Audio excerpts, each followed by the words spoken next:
Good morning guys, it is 28 जून और हम लोग डिस्कस करने वाले हैं एक एडिटोरियल जैसे कि डेली करते हैं। और आज के एक्चुअली जैसे कि मैं हिंदी में एक्सप्लेन करता हूँ, मैं विशेष ध्यान रखता हूँ उन स्टूडेंटों का जो हिंदी बैकग्राउंड से है या शुरुआत कर रहे हैं। आज के एडिटोरियल में आपको क्या क्या मिलने वाला है वो देख लीजिए। वोकैबुलरी मिलेगी एडिटोरियल की, क्वेश्चंस ऑफ द डे यानी कि आज मिलने वाले हैं कि जो स्पेशल क्वेश्चन होंगे ध्यान रखना, और वो सब PYQ से रिलेटेड होंगे, मतलब क्वेश्चन कैसे कैसे पूछा जाता है इस चीज़ का आपको आइडिया लगेगा और आपको कितनी मेहनत करने की ज़रूरत है। ग्रामर के रोल भी मिलेंगे, tense from zero level. Tense मैं अभी बता रहा हूँ आप लोगों को, मैंने प्रेजेंट इंडेफिनिट ख़त्म कर दिया, प्रेजेंट कॉन्टिन्यूस चलाऊँगा आपको, ठीक है। और जो कि एकदम रिलेवेंट होगा, क्वेश्चन कैसे पूछे जाते हैं और किस हिसाब से आपको डिफेंड करना है वहाँ पे, ये सारी चीज़ें मैं आपको एक्सप्लेन करूँगा। आज का हमारा एडिटोरियल है स्ट्रेटजिक हाई, यानी कि जो हमारी रणनीति है, जो हमारी प्लानिंग है, ठीक है, वो कैसी है, उच्च है। क्लियर है। अब इसका सब टाइटल क्या कहता है, India and the US have entered, उन्होंने एंटर्ड किया है अ न्यू इरा, एक नई युग में, ठीक है। क्लियर है। एक नई युग में क्या किया है, मैं लिख देता हूँ एक नया युग ऑफ म्यूचुअल ट्रस्ट, जहाँ पे एक दूसरे का हो, मैं लिख देता हूँ एक दूसरे का, यानी म्यूचुअल अंडरस्टैंडिंग होती है वैसे म्यूचुअल ट्रस्ट होता है, एंड कोऑपरेशन मतलब एक दूसरे का सहयोग, यानी कि इंडिया और US ने एक ऐसे युग में एंट्री की है जहाँ पर म्यूचुअल ट्रस्ट और म्यूचुअल कोऑपरेशन की मतलब है वहाँ पर, यानी एक दूसरे का सहयोग भी है, एक दूसरे का विश्वास भी है, ठीक है। इसलिए इन लोगों की क्या रणनीति कैसी बहुत ही हाई है, स्ट्रेटजिक हाई, समझ में आ गया एकदम से, ठीक है। ये अब देख लेते हैं ग्रामर कि इंडिया और आपका द US, इंडिया सब्जेक्ट 1 है और ये सब्जेक्ट 2, अगर सब्जेक्ट 2 एंड से जोड़ते हैं तो जाहिर सी बात है ये पूरा प्लूरल हो गया। अगर ये प्लूरल हो गया तो वर्ब कैसी आएगी, प्लूरल आएगी, सिंपल सी बात, तो प्लूरल आ गई, ठीक है। अब चूंकि ये आपका परफेक्ट में बना हुआ है और परफेक्ट में हैव आता है, हैव के साथ थर्ड फॉर्म आती है तो थर्ड फॉर्म भी आ गई, ठीक है, समझ में आ गया।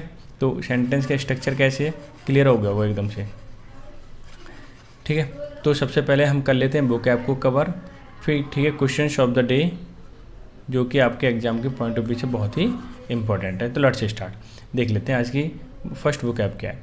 गैम्बिट का मतलब चाल होता है, प्रथम कदम या प्लॉय या स्ट्रेटजम जिसको हम बोलते हैं, ठीक है। पिचिंग का मतलब डालना होता है, फेंकना होता है। Abrupt up and down in motion, जब कोई गति में होता है, कभी आप कभी नीचे डाउन कभी आप, ये सब पिचिंग प्रोसेस वाला होता है, ठीक है। या फिर आप देखा होगा जब हम गेम खेलते हैं, क्रिकेट खेलते हैं, तो हम पिच जो होती है तो बॉल फेंकती तो है तो ऊपर नीचे होती है ना, तो इसीलिए।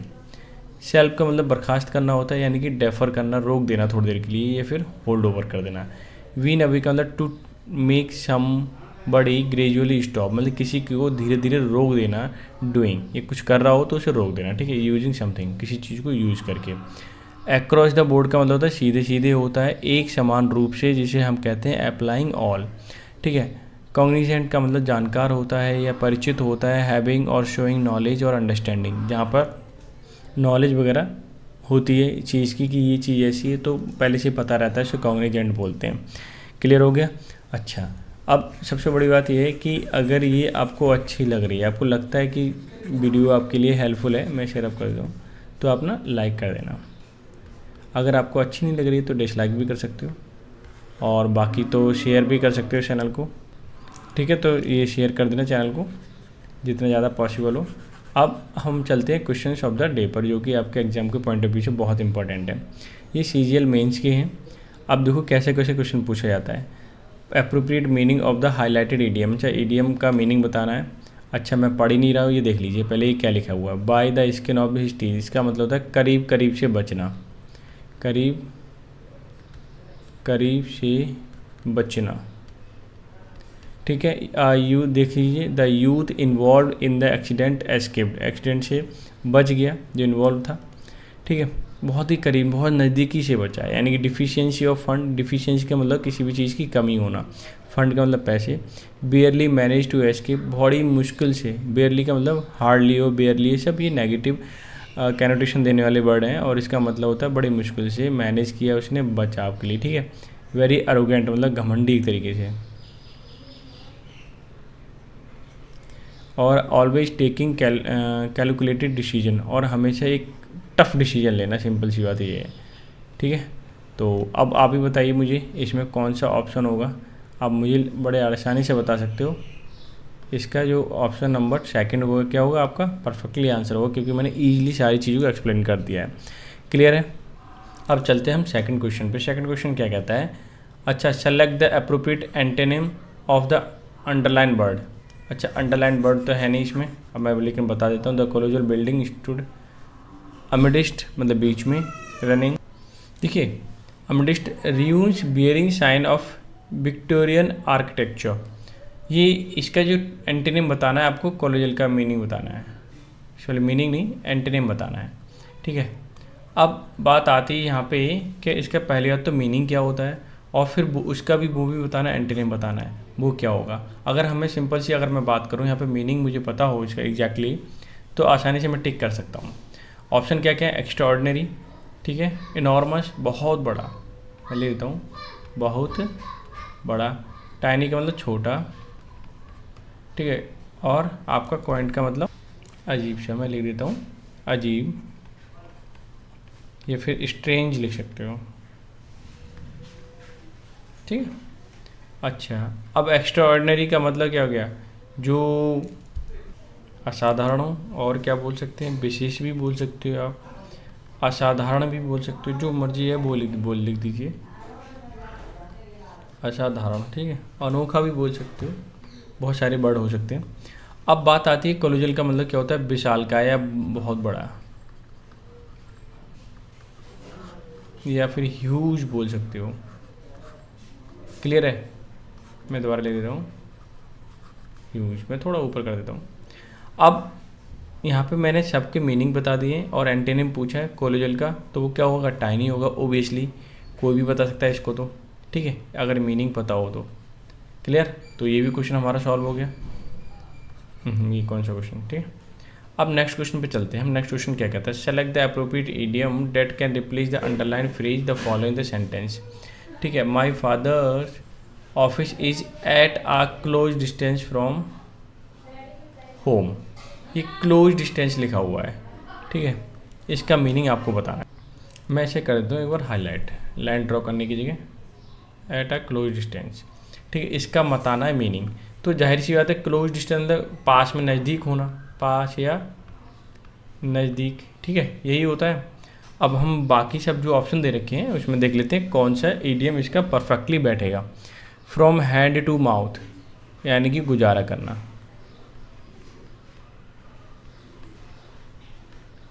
ठीक है, एट 6 and 7 अस्त व्यस्त। ठीक है, सबकी मीनिंग बताते जा रहा हूँ। एट अ स्टोन्स थ्रो, अगर स्टोन फेंकोगे तो थोड़ी दूर जाके गिरेगा, यानी कि पास में ही गिरेगा, यानी कि पास ऐसे लिख देता हूँ इसका मीनिंग को मैं। देखिए पार्ट एंड पार्सल का मीनिंग होता है कोई अनिवार्य होना या फिर बहुत ही आवश्यक होना।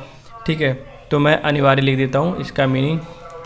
अब मैंने यहाँ पे चारों ऑप्शन लिख दिए हैं, आप आसानी से जज कर सकते हो कि इसका मीनिंग क्या है। At a stone's throw easily बता सकते हो। ठीक है, आसान था, टफ कुछ भी नहीं है। और ये पैराजम्बल दे रखा है। ठीक है, अब इसे हमें चार ऑप्शन दे रखे हैं और टिक करना है कि कौन सा ऑप्शन जो है अप्रोप्रिएट है। ठीक है, देख लेते हैं। Healthy strong trees act carbon sink, यानी कि कार्बन को क्या करते हैं, वो अंदर एब्जॉर्ब करते हैं, offsetting carbon, reducing the effect of climate change, और क्लाइमेट चेंज के इफेक्ट को रिड्यूस करते हैं। यानी कि ये क्वालिटी है पेपर की, वो उसकी पेड़ की, ये क्या है, क्वालिटी। ठीक है, अगर ये क्वालिटी है पेड़ की तो पेड़ के बारे में तो लिखा होगा, ये पेड़ के बारे में लिखा है, यानी पेड़ कौन सा पेड़ है, कैसे पेड़ है, ये भी तो लिखा होगा। ठीक है, देख लेते हैं। Trees help to clean air we breathe, जो हम सांस लेते हैं उसे क्लीन करते हैं।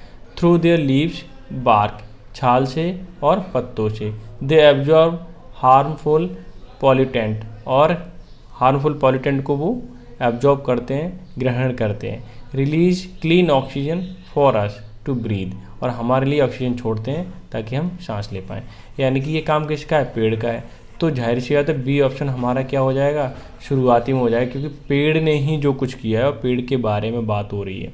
तो बी को सबसे पहले मैं लेता हूँ। तो ये इसमें भी बी नहीं है, इसमें भी बी नहीं है, इसमें बी है, और इसमें क्या बी है, नहीं, छुट्टी। अब देख लेते हैं, अगर बी एक ही ऑप्शन है तो एक काम करते हैं, बी के डी पढ़ के देखते हैं।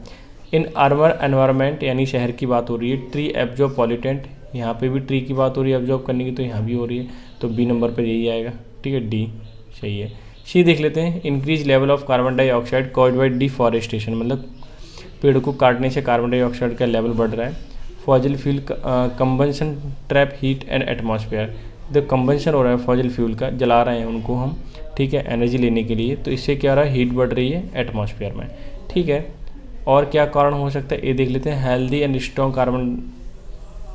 Healthy strong trees act as carbon sink, यानी कार्बन को वो क्या करते हैं, अंदर निकल लेते हैं, healthy tree. Offsetting carbon and reducing the effect of climate change, जिससे कि क्लाइमेट चेंज का भी इफेक्ट क्या हो जाता है, कम हो जाता है। तो ओबियसली हर एक पर्सपेक्टिव से हमारा क्या बेटर है, फिट। तो इतना पढ़ने की ज़रूरत नहीं है, आपको डायरेक्टली टिक करना है पेपर टाइम में, ठीक है। तो ओबियसली यहाँ पे हमारा क्या है, थर्ड ऑप्शन आंसर है, ठीक है। अब ये ऑप्शन आपका क्या हो गया, आंसर हो गया। अब हम चलते हैं नेक्स्ट क्वेश्चन पर, जो कि बहुत इंपॉर्टेंट लगा मुझे। इनकरेक्टली स्पेल्ड वर्ड देखना है, लेकिन देने का जो आइडिया है एग्जामिनर का ना, बहुत ही डिफरेंट है, अलग तरीके से इसने क्वेश्चन दिया है। क्या बोल रहा है कि इनकरेक्टली स्पेल्ड वर्ड को बताना सेंटेंस में। One part of the philosophy of life meaning consist, ठीक है, स्पेलिंग देखते हैं ना, ऑफ, अच्छे स्पेलिंग अगर देखें तो कौन कौन सी हो सकती है जज करने के लिए। तो एक तो ये फिलोसफी गलत देगा, लेकिन यहाँ तो सही है। कंसिस्ट ये भी ठीक है। सिस्टेमैटिक, ठीक है, यही गलत है, MA आना चाहिए। और देख लेते हैं, अटेम्प्ट टू आइडेंटिफाई ये भी सही है। People have in mind when they think about the topic, ठीक है, यानी जो टफ वर्ड होते हैं वो ऑटोमेटिकली पता चल जाते हैं कि कौन से वर्ड इसने पूछा होगा, ठीक है। तो फिलॉसफी की तो सही है, P ध्यान रखें। फी हो गया, और लॉसोफी ऐसे कर देना, फिलॉसफी, ठीक है, फी और लॉसोफी, ठीक है, कोई दिक्कत नहीं। सिस्टेमेटिक की स्पेलिंग होती है सिस्टेमैटिक, ध्यान रखना, MA होता है ये चीज़, ठीक है। आइडेंटिफाई सही है, बाकी सब सही है, यानी कि ऑप्शन नंबर ये सिस्टेमेटिक, ऑप्शन नंबर कौन सा होगा, ठीक है, फोर्थ क्या हो जाएगा आपका, आंसर हो जाएगा। यानी इस तरह से दिया हुआ तो अचानक से अगर सामने आ जाए तो तुम्हें पढ़ना पड़ेगा और देखना पड़ेगा। वैसे तो पहले क्या था, 4 ऑप्शन दे दिए जाते, उसमें देखना आता था कौन सा करेक्ट है कौन सा इनकरेक्ट है, तो वो आसान था। इसमें देखना पड़ेगा ध्यान से आपको, ठीक है, यानी कि टाइम लगे, टाइम टेकिंग कर दी एक तरीके से। पता चल गया कौन सा नंबर और कौन सा क्यों एरर है और क्यों, सब पता चल गया होगा, ठीक है। अब चलते हैं सीधे सीधे हम एडिटोरियल पर। स्ट्रेटजिक हाई, रणनीति तो उच्च है। India and the US have entered कर रखा है एक नए युग में, जो कि म्यूचुअल ट्रस्ट है जिसमें, और कोऑपरेशन मतलब एक दूसरे का सहयोग है। क्लियर। अब मैं क्या करता हूँ, सेंटेंस को कर देता हूँ हाईलाइट और इसको कर देता हूँ एक्सप्लेन। द जस्ट कंक्लूडेड, अभी निकाला गया कंक्लूडेड स्टेट विजिट, यानी US की बात हो रही है, विजिट किया प्राइम मिनिस्टर नरेंद्र मोदी ने to the United States is undoubtedly, यानी कि बिना शक के। न्यू गैम्बिट, गैम्बिट का मतलब कुछ चीज़ को फेंकना, डालना, ठीक है, बाय बोथ साइड, दोनों साइड से। टू प्रोपेल मतलब धकेलना, किसी चीज़ को पुश करना, मैं लिख देता हूँ, ठीक है। देयर स्ट्रेटेजिक कोऑपरेशन, कि वो एक रणनीति वाला इस कोऑपरेशन पुश कर रहे हैं। टू एन अनप्रेसिडेंटेड लेवल, एक अभूतपूर्व, यानी जिस पर हम कल्पना नहीं कर सकते। While staying short of turning treaty ally, ठीक है, यानी कि short of turning treaty ally. Treaty मतलब जो संबंध बनाए गए हैं, अलाई मतलब संबंध, एक तरीके ट्रीटी मतलब संधि की गई है, ठीक है। भले ही वो थोड़े समय के लिए रोके, लेकिन अभी बहुत अच्छा चल रहा है, अनडाउटली उसमें बहुत अच्छे से परफॉर्म कर रहे हैं। दोनों को एक दूसरे के क्या है, सहयोग है, अमेरिका का और इंडिया का। भले ही वो थोड़ी देर के लिए हो, थोड़े दिनों के लिए हो, लेकिन फ़िलहाल तो बहुत ही अच्छा है। आगे देख लीजिए आपका सेंटेंस किस किस चीज़ में अच्छा है, क्यों अच्छा है, ये सारी चीज़ें आपको अभी पता चलेगी, ठीक है। अच्छा 2 सेंटेंस आ चुके हैं, कोई दिक्कत नहीं है, अभी मैं एक्सप्लेन कर देता हूँ। आगे देखिए, द अनाउंसमेंट, जो अनाउंसमेंट हुआ है, घोषणा हुई है, फॉर पोटेंशियल मतलब संभावना, ठीक है, मैं लिख देता हूँ संभावना। जॉइंट मैन्युफैक्चर, यानी कि जॉइंट तरीके से दोनों ही लोग मिल करके मैन्युफैक्चर करेंगे of General Electric aerospace F414 engines in India by JE and Hindustan aeronautic limited to power India's indigenous मतलब स्वदेशी light combat aircraft MK2 and twin engine advance medium combat aircraft MK1 as well as purchase 31 high altitude जो बहुत ऊपर तक जाते हैं, long endurance जो जिनकी क्षमता ज़्यादा समय तक की, प्रीडेटर जो हमला करते हैं, MQ-91 आर्म अनमैन्ड जिसमें मैन की जरूरत नहीं है, aerial vehicle taking defence tie between countries to new high, ठीक है, यानी कि जो संबंध है वो हाई लेवल तक जाएंगे। ये अनाउंसमेंट जो हुआ, जो संभावना है मैन्युफैक्चरिंग करने की जेई एरोस्पेस इंजन की इंडिया में जेई के द्वारा और हिंदुस्तान एरोनॉटिक कंपनी के द्वारा, ठीक है, जो इंडियन है, तो वहाँ पे क्या हुआ, इंडिजिनस लाइट कॉम्बैट एयरक्राफ्ट बनेंगे, टेक्नोलॉजी अमेरिका की हुई, मतलब मिल के दोनों करेंगे, ठीक है, जिसमें ये मैंने बताया अभी कॉम्बैट MK-1, ठीक है, और ये परचेज किए जाएंगे हाई एल्टीट्यूड वाले एरोप्लेन, ठीक है, और लॉन्ग एंड्योरेंस प्रीडेटर MQ-9B, ठीक है, आर्म्ड अननेम्ड एरियल व्हीकल होगा, ठीक है, ये परचेज किया जाएगा। Take a defence tie between country, दो कंट्री के बीच में न्यू हाई जो हाई लेवल तक जाने वाला है, ठीक है, इनका जो लेवल है ना वो ट्रीटी का वो बहुत ऊपर तक जाने वाला है। मिलिट्री कोऑपरेशन, मिलिट्री का सहयोग होगा बिटवीन टू नेशंस, दो देशों के बीच में, has been deepening in the recent past, जो कि रिसेंट पास्ट में देखे थे काफ़ी अच्छे चले गए, गहरे चले गए थे और भी बेहतर हो जाएंगे, ठीक है, कोऑपरेशन होगा। अब आगे देखिए, मैं इसे हटा देता हूँ। कहने का मतलब है हमें थोड़ा थोड़ा ना अगर हम पढ़ते रहें तो ईजिली आसानी से मीनिंग निकाल सकते हो, कोई फ़र्क नहीं पड़ेगा इस पर, क्योंकि कोई टफ थोड़ी, बहुत आसान होता है अगर सही से देखें तो। आप अगर बुकैब आपकी अच्छी है देन तब आगे देखें। India has bought from US से खरीदे C-31 and C-17 globe master transport aircraft, ठीक है, इंडिया ने खरीदे यूएस से। AH-64AE Apache attack helicopter as well as CH-47 Chinook and MH-60 R multi role helicopter and P-81 maritime patrol aircraft and M777 high ultra light हाउट among others, मतलब और भी चीज़ें खरीदे। इतने एरोप्लेन इन्होंने, जो फाइटर प्लेन, जितने भी प्लेन है फाइटर हो, चाहे आपका मरीन टाइम पेट्रोलिंग का हो, कोई भी हो, सब खरीदे, या लाइट वेट का हो वो भी इन्होंने कई तरीके के जो हैं प्लेन खरीदे हैं, ठीक है, जिसके नाम मैं यहाँ पे मेंशन है। क्लियर है? अच्छा, ये एक अच्छी बात है कि हमारी डिफेंस को स्ट्रॉन्ग हो रहे हैं, ठीक है, या कर रहे हैं। The US has been aggressively pitching its fight jet, US क्या कर रहा है एग्रेसिवली, ठीक है, काफ़ी तेज़ी से pitching it's fighter jets F-16 FA-18 for Indian air force and Indian navy, वो दे रहा है इंडिया को, मतलब इंडिया खरीद रहा है उसे, F-16 है, F/A-18 ये है, और इंडिया उसको खरीद रहा है और वो भी दे रहा है US, ठीक है, तो एक अच्छी बात है, रिलेशन बेहतर हो रहे हैं, ठीक है, और हमारा जो डिफेंस सिस्टम है वो और भी स्ट्रांग हो जाएगा, मजबूत हो जाएगा। यानी चाइना भी या पाकिस्तान, जो ऐसे देश हैं जो हमेशा लड़ने की फिराक में रहते हैं, वो भी दूर रहेंगे फिर। India and the US had tried and shelved an earlier engine development effort under the defence technology and trade initiative some year ago, कि इंडिया और US ने कोशिश की थी, ठीक है, shelved an earlier engine development, एक इंजन को डेवलपमेंट करने की, सेल्व का मतलब फ़िलहाल क्या रोक दिया है वो, effort under the defence technology, कोशिश करी थी इसे डेवलप करने की डिफेंस टेक्नोलॉजी के थ्रू, trade initiative some years ago, जो कि पहले काम चल रहा था, लेकिन फिलहाल अब इसे क्या कर दिया है, होल्ड कर दिया थोड़े दिन के लिए। आगे देखें, और ये आपका सेंटेंस ही हो गया। आगे देखिए, but now the new jet engine deal is an investment, कि जो नया जेट इंजन है, ठीक है, उसमें डील हुई है, वो एक इन्वेस्टमेंट है in each other to address the shared security concern, कि अगर वो ऐसे डील कर रहे हैं और वो उस पर काम कर रहे हैं तो वो एड्रेस कर पा रहे हैं, समस्या को समझ पा रहे हैं, शेयर्ड सिक्योरिटी कंसर्न, यानी कि जो एक दूसरे को सिक्योरिटी पर्पज से जो भी कंसर्न है, चिंताएँ हैं, ठीक है, उस सब्जेक्ट पर वो एड्रेस कर पा रहे हैं उस सब्जेक्ट को। While continue to navigate disagreement, और उसके साथ साथ ही जो डिसएग्रीमेंट है उसको भी नेविगेट कर पा रहे हैं और पता लगा पा रहे हैं कि ऐसा है क्यों, तो उसको भी समस्या सॉल्व कर जाएंगे धीरे धीरे।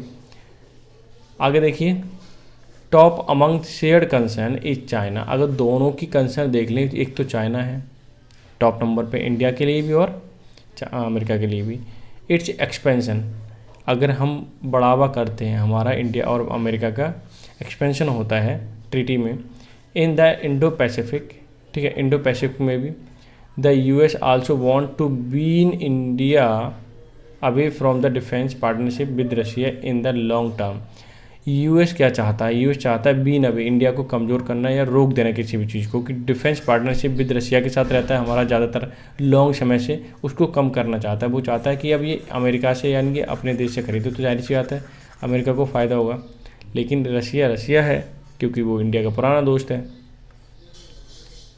आगे देखिए ये क्या कहना चाह रहा है। फ्रॉम टेक्नोलॉजिकल पर्सपेक्टिव, अगर टेक्नोलॉजिकली पर्सपेक्टिव से देखें हम, the newly announced joint initiative in jet engine production, jet engine production की बात करी गई थी, जॉइंट तरीके से बनाएंगे ये इसके प्रोडक्शन को।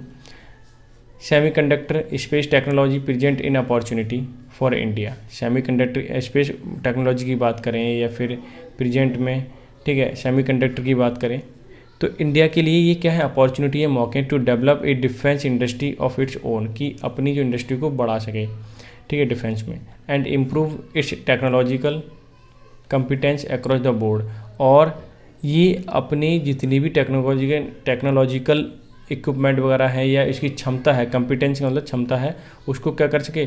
बढ़ा सके, बेहतर कर सके अक्रॉस द बोर्ड, चारों तरफ, ठीक है, सभी पर्सपेक्टिव से, यानी कि चारों या फिर सभी फील्ड में, कहने का मतलब ये है,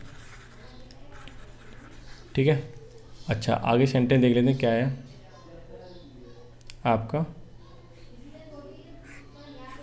सेंटेंस। यहाँ पे है आगे ये बोलना चाह रहा है, India and the US has already sign 4 foundational agreement, India ने यूएस ने 4 फाउंडेशनल मतलब मूलभूत एग्रीमेंट पे साइन कर दिए। Regularly conduct joint military exercise, जिससे कि क्या होगा? रेगुलर कंडक्ट होगी जॉइंट मिलिट्री एक्सरसाइज, ठीक है।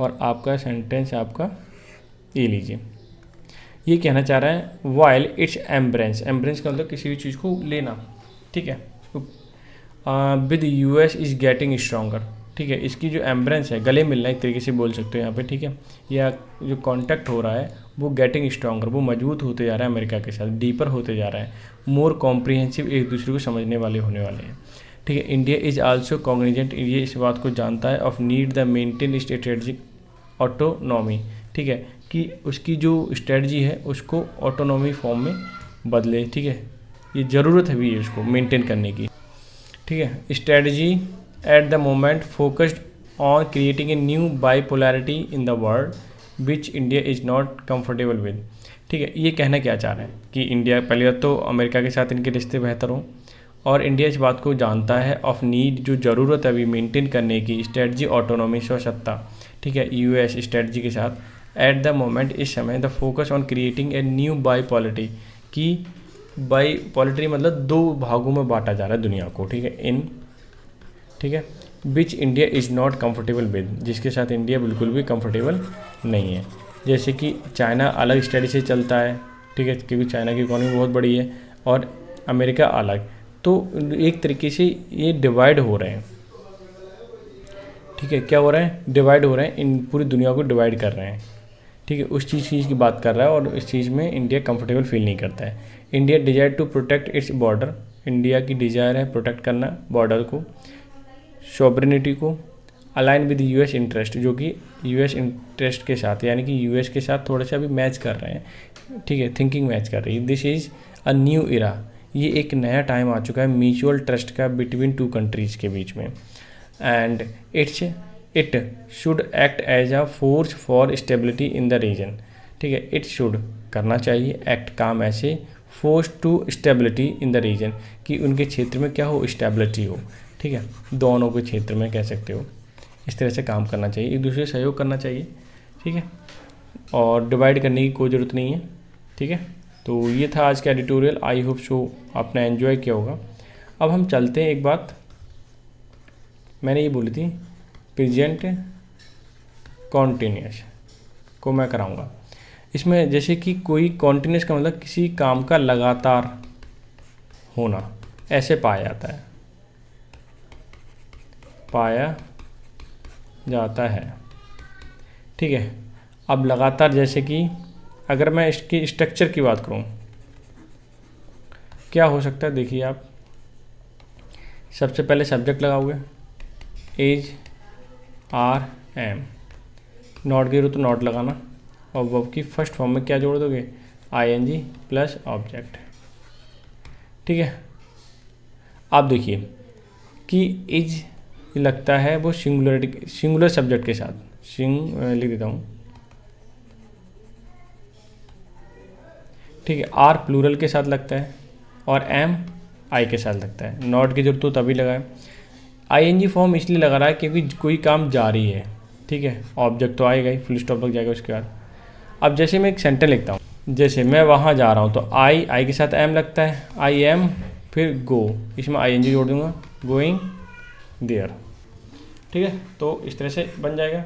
अगर सपोज मुझे इसका इंटेरोगेटिव बनाना है तो ये एम जो है ना पहले आ जाएगा, एम आई गोइंग देयर, और सबसे इंपॉर्टेंट बात इसमें क्वेश्चन मार्क आप लगाना पड़ेगा।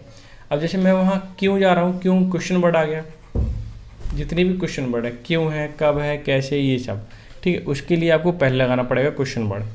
ठीक है, जैसे कि मान लीजिए मैं वहाँ क्यों जा रहा हूँ, तो क्यों की अंग्रेजी क्या है, वाई होता है, तो वाई क्यों जा रहा हूँ। ठीक है, और आई आ गया तो इनके बीच में एम आएगा, क्यों आएगा, क्योंकि आई आया, आई के साथ हमेशा हेल्पिंग वर्ब एम आती है कॉन्टिन्यूस सेंटेंस में, प्रेजेंट के वो भी।